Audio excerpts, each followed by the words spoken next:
नमस्कार, स्वागत है साहित्यिक झरोका चैनल पर। आज हम करेंगे रघुवीर सहाय की कविता चिथड़ा चिथड़ा मैं।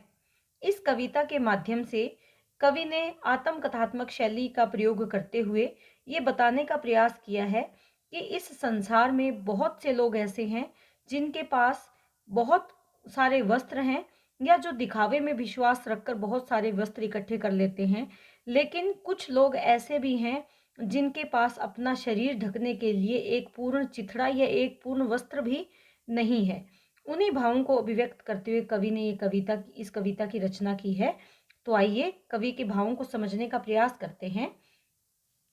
कवि क्या कहते हैं, अब देखो बाजार में एक ढेर है चिथड़ों का। अर्थात बाजार में अनेक वस्त्र हैं जिनका ढेर लगा हुआ है, अनेक चिथड़े हैं जिनका ढेर लगा हुआ है, और एक मैं हूं जिसके चिथड़े सब एक जगह नहीं है। दूसरी तरफ कवि अपने बारे में कहते हैं कि एक मैं हूं जिसके जो चिथड़े हैं, वस्त्र हैं, सब एक जगह नहीं है, एक स्थान पर नहीं है। वो ये जानते हैं कि उनके जो वस्त्र हैं वो सब एक साथ क्यों नहीं है, क्योंकि फिर वो क्या कहते हैं कि वो मेरी धज्जियां कहाँ गई। धज्जियां अर्थात जो फटे पुराने वस्त्र हैं वो सब कहाँ गए, खोज कर लाओ उन्हें। इसीलिए कवि कहता है कि उन फटे पुराने या चिथड़े हो चुके वस्त्रों को खोज कर ले आओ। सिरहाने रात को रख जिनको सोया था। और वो वस्त्र कौन से थे?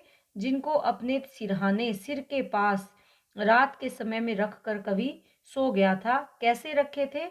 डप कागजों से ढक कर उन वस्त्रों को उन्होंने रखा था। लेकिन अब वो वस्त्र भी उसके पास नहीं है। अर्थात वो वस्त्र फटे पुराने थे लेकिन फिर भी वो उन्हें नहीं मिल रहे हैं।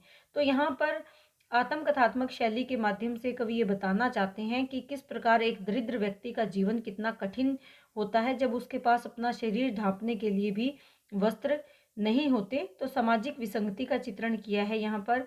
इसके साथ साथ हम देखेंगे कि आत्मकथात्मक शैली है और प्रसाद गुण इस काव्य में सर्वत्र व्याप्त है। मैं चिथड़े हो गया हूँ, यही मेरी पहचान है। कवि कहते हैं कि मैं चिथड़े हो गया हूँ, अर्थात मैं तार तार हो गया हूँ। किसके कारण? अपनी दरिद्रता के कारण, अपने अभावों के कारण। यहाँ पर मैं अर्थात स्वयं क्या बताना चाहते हैं कि केवल मेरे वस्त्र ही चिथड़े चिथड़े नहीं हुए हैं, अपितु मैं स्वयं भी चिथड़े चिथड़े हो गया हूँ, तार तार हो गया हूँ।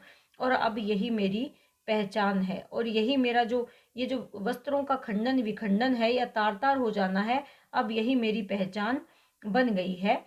चिथड़ा चिथड़ा मैं, कि मैं क्या हूँ? मैं चिथड़ा चिथड़ा हूँ।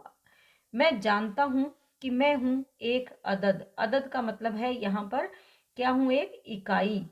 कि मैं स्वयं में बस एक हूँ, लेकिन पर मैं उन चिथड़ों को देखना चाहता हूँ। कौन से चिथड़ों को? जो असंख्य है, जो चिथड़े असंख्य है। तो यहाँ पर क्या कहना चाहते हैं कि मैं एक अकेला ऐसा नहीं हूँ। इस संसार में, इस देश में असंख्य लोग हैं जिनका जीवन चिथड़ों के समान हो गया है, जिनके जीवन में बहुत अभाव है और दरिद्रता में अपना जीवन जी रहे हैं।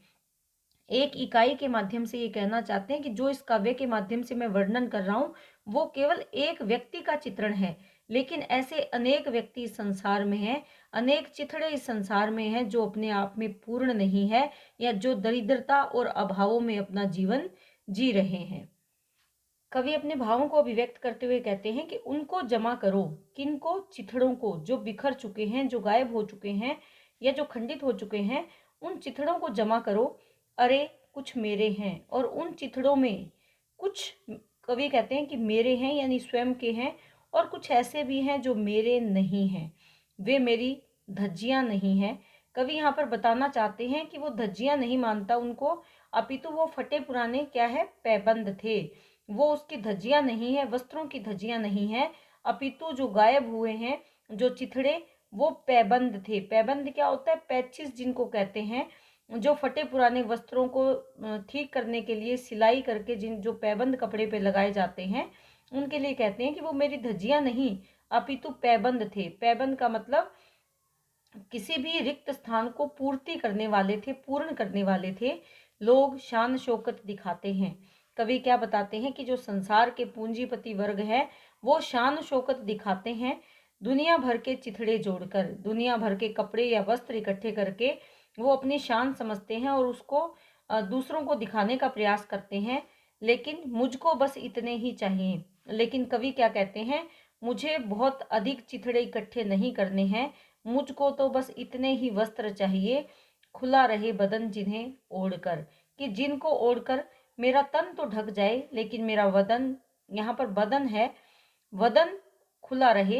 अर्थात इससे अभिप्राय हम ये ले सकते हैं कि उसका मुख खुला रहे या फिर उसके जो विचार हैं वो खुले रहें, पूंजीपति वर्ग की तरह संकीर्णता उसके मन में ना आ जाए।